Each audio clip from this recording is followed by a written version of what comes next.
Good day for everyone. This is my report. My topic is about review of related literature.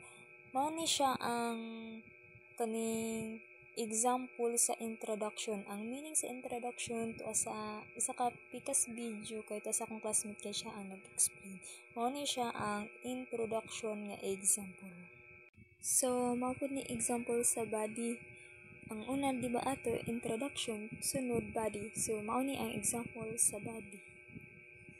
So, dito sa analysis, combine and analyze all the findings, show patterns, similarities, and difference in graph, and explain what is really known and what still need research.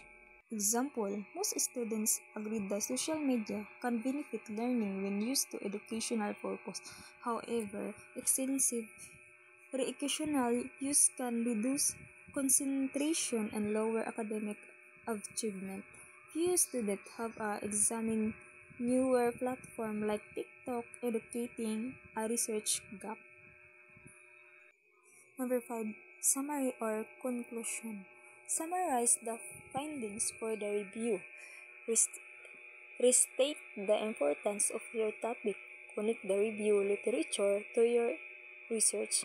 Example, in your summary, existing literature show that the social media has both positive and negative effects on your study academic performance.